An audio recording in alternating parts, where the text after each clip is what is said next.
भारत भूखमरी के मामले में 116 देशों की सूची में 101 नंबर पर आ गया और मोदी जी अडानी को दूसरे नंबर का अमीर बनाकर खुश हो रहे हैं। आपको मालूम है आपका पैसा कहां गया? बैंकों में किसका पैसा जमा होता है? किसान का, मजदूर का, नौजवान का, छोटे व्यापारी का, कर्मचारी का। और वो पैसा जो आपका बैंकों में जमा था, वो पैसा मोदी जी ने निकाल कर अपने मित्रों को बांट दिया। कितना बांट दिया? 11 लाख करोड़ रुपए बांट दिया। जब उनसे पूछा गया संसद में 11 लाख करोड़ रुपए आपने अपने मित्रों को कर्जा दे दिया, कितना पैसा वापस लाए? तो मोदी जी की सरकार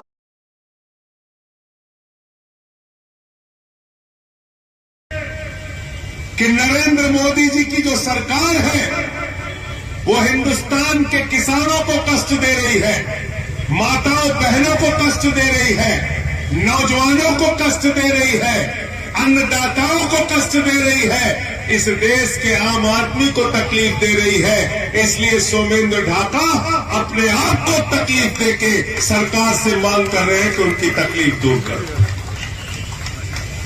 और हमारी तकलीफ क्या है?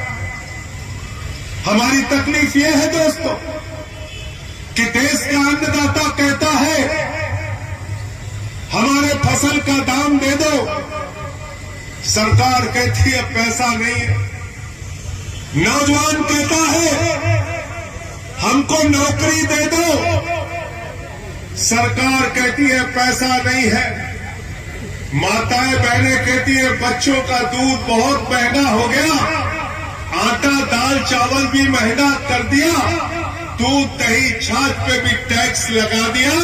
अरे और तो और छोड़ो, कैंसर की दवा महंगी कर दी, टीबी की दवा महंगी कर दी, हार्ट की दवा महंगी कर दी, किडनी की दवा महंगी कर दी, डीजल महंगा कर दिया, पेट्रोल महंगा कर दिया, सरसों का तेल महंगा कर दिया, गैस का सिलेंडर महंगा कर दिया।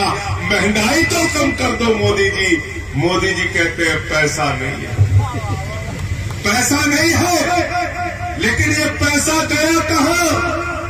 इसका हिसाब मांगने के लिए आज इस क्रांतिकारी धरा पर आप लोग इकट्ठा हुए हैं, जहां कभी भारत के पूर्व प्रधानमंत्री चौधरी चरण सिंह जी आंदोलन करते थे, जहां हमारे मेरठ के तमाम क्रांतिकारियों ने जिस धरा पर आंदोलन किया, यहां पर आंदोलन करके, अनशन करके मोदी जी से आप पूछ रहे हैं मोदी जी हमारा पैसा गया था? आपको मालूम है आपका पैसा कहां गया? बैंकों में किसका पैसा जमा होता है? किसान का, मजदूर का, नौजवान का, छोटे व्यापारी का, कर्मचारी का। और वो पैसा जो आपका बैंकों में जमा था, वो पैसा मोदी जी ने निकाल कर अपने मित्रों को बांट दिया। कितना बांट दिया? 11 लाख करोड़ रुपए बांट दिया। जब उनसे पूछा गया संसद में 11 लाख करोड़ रुपए आपने अपने मित्रों को कर्जा दे दिया, कितना पैसा वापस लाए? तो मोदी जी की सरकार ने कहा 86,986 करोड़ रुपए वापस लाए। बोले बाकी क्या हुआ? बोले बाकी बट्टे खाते में डाल दिया, बट्टे खाते में 10 लाख करोड़ रुपए डुबा दिया मोदी सरकार ने।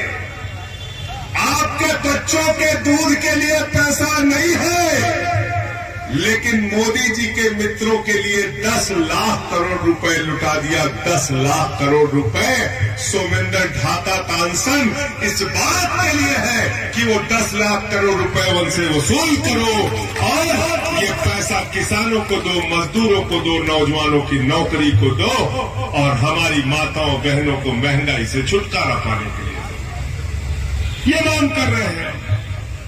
एक आदमी अभी 5 दिन पहले उसका समाचार छपा, अडानी नाम है उसका। अडानी दुनिया का दूसरे नंबर का अमीर हो गया। मुझसे पत्रकारों ने पूछा अडानी क्या हो गया? मैंने कहा 2 नंबरी हो गया। 2 नंबरी, बाप नंबरी तो बेटा 10 नंबरी। तो बोले बाप कौन? अरे मैंने कहा अडानी का एक ही बाप हिंदुस्तान में है जो उसको राजनीतिक संरक्षण दे रहा है, उसका नाम है नरेंद्र मोदी। है कि नहीं ये बताओ जरा। मोदी ने उसको कमवाने का, उसको अमीर बनाने का संकल्प ले लिया है। नरेंद्र मोदी का नारा है अडानी को दुनिया का नंबर 1 अमीर बनाना है। अरविंद केजरीवाल का नारा है इंडिया को दुनिया का नंबर 1 देश बनाना। ये हमारी लड़ाई है। जीरो लगाते लगाते थक जाओगे। इतना पैसा है अडानी के पास। कितना? 13 लाख नहीं, 13 करोड़ नहीं, 13,000 करोड़ भी नहीं, 13 लाख करोड़ रुपया। कितना? 13 लाख करोड़। जीरो लगाते लगाते थक जाओगे। और मोदी जी ने कर्जा कितना दिया है?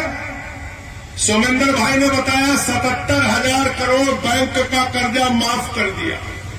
और कर्जा दिया कितना है?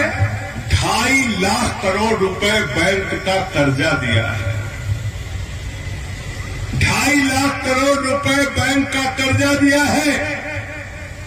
अगर आपको 2.5 लाख रुपए का लोन खरीदना हो, लेना हो बैंक से, 2.5 लाख रुपए का लोन लेने में चप्पल घिस जाएगी। बैंक का मैनेजर दौड़ा दौड़ा के आपके पसीने निकाल देगा। 2.5 लाख रुपए आपको नहीं मिलेगा। अडानी को 2.5 लाख करोड़ का कर्जा मिला। भारत भूखमरी के मामले में 116 देशों की सूची में 101 नंबर पर आ गया। और मोदी जी अडानी को दूसरे नंबर का अमीर बनाकर खुश हो रहे हैं। हम ये व्यवस्था नहीं चाहते। हम चाहते हैं हिंदुस्तान से भूखमरी मिटे और जो पैसा है वो सबको बराबर मिले। किसी एक आदमी की तिजोरी भरते हो, दूसरों को भूखा मारते हो, ये व्यवस्था नहीं चलेगी। बागपत गए थे हम लोग 2-3 साल पहले। एक किसान ने आत्महत्या कर ली क्योंकि उसके ऊपर कर्जा था। मनीष सिंह जी याद है आपको? कितने का कर्जा था? 60,000 रुपए। कितने का? 60,000 रुपए का। और वो 60,000 का कर्जा नहीं दे पाया, इसलिए उसने आत्महत्या कर ली। क्योंकि बैंक वालों ने उसको घर पे नोटिस लगा दी, गांव में उसकी बेइज्जती हो गई। उसने कहा इससे अच्छा तो मर जाना है। हो रहा है। अभी आम आदमी पार्टी के किसी नेता के बारे में पता चल जाए कि उसके नाना जी ने 4 समोसा 10 साल पहले खाया था, पैसा नहीं दिया, तो कहेंगे इसकी सीबीआई से जांच कराओ, इसको फांसी पे चढ़ा दो। कहते नहीं कहते? मनीष सिसोदिया के घर छापा मारो, केजरीवाल जी के घर छापा मारो। बाबा योगी ने मेरे खिलाफ 23 मुकदमा लिख दिया। कहां गए अरविंद बाला? इनके जिले में भी लिखवा दिया, मुजफ्फरनगर में। मुजफ्फरनगर, मेरठ, बागपत, ओमवीर जी का भी जिला, कोई जिला बचा नहीं। सब जगह मुकदमा मुकदमा मुकदमा। 23 मुकदमा लिखवाया बाबा जी ने मेरे खिलाफ। एक दिन में 9 मुकदमा लिखवाया। राष्ट्रद्रोह का मुकदमा लिखवाया। मैंने कहा बाबा जी 23 नहीं, 2300 मुकदमा लिखो, लेकिन संजय सिंह तुम्हारे खिलाफ लड़ता रहेगा। हम कोई चुप बैठने वाले लोग नहीं है। दादागिरी से उत्तर प्रदेश नहीं चलेगा। आंदोलन करेंगे, अपनी आवाज को उठाएंगे और आपसे लड़ाई लड़ेंगे किसानों के लिए, नौजवानों के लिए। जहां जाता हूं लोग अपनी पीड़ा लेके आ जाते हैं। कई ऐसे नौजवान हैं जिनका दरोगा में भर्ती नहीं हुआ, सिपाही में भर्ती नहीं हुआ। कई ऐसे बुनकर समाज के लोग हैं जिनका व्यापार बर्बाद हो गया। कई ऐसी हमारी शिक्षा मित्र माताएं बहनें हैं जिन्होंने सिर मुड़वा के सरकार के खिलाफ प्रदर्शन किया। कहीं बुलंदशहर में, कौशल चौहान की कहानी है, जो शिक्षा मित्र अपने बच्चों का पालन पोषण नहीं कर पाया तो ट्रेन के आगे जाकर अपने आप को मार लेता है, अपनी आत्महत्या कर लेता है। ये दुश्मनियां, ये कहानियां, ये तकलीफें, ये पीड़ा हिंदुस्तान की सच्चाई बन गई है। आज हमने अभियान शुरू किया सेल्फी विद सरकारी स्कूल, और यह अभियान तब शुरू किया जब बाबा आदित्यनाथ जी ने कहा उत्तर प्रदेश के सरकारी स्कूल को हमने कॉन्वेंट बना दिया है। हमने बागपत का स्कूल दिखाया, हमने मेरठ का स्कूल दिखाया, हमने सहारनपुर का स्कूल दिखाया, हमने बुलंदशहर का स्कूल दिखाया, हमने उत्तर प्रदेश के तमाम जिलों के स्कूल दिखाए जहां पर बिल्डिंग नहीं थी, टाट पट्टी पर बच्चे बैठ के पढ़ रहे थे, उनको नमक रोटी खाने के लिए दिया जा रहा था, उनको सूखा भात खाने के लिए दिया जा रहा था।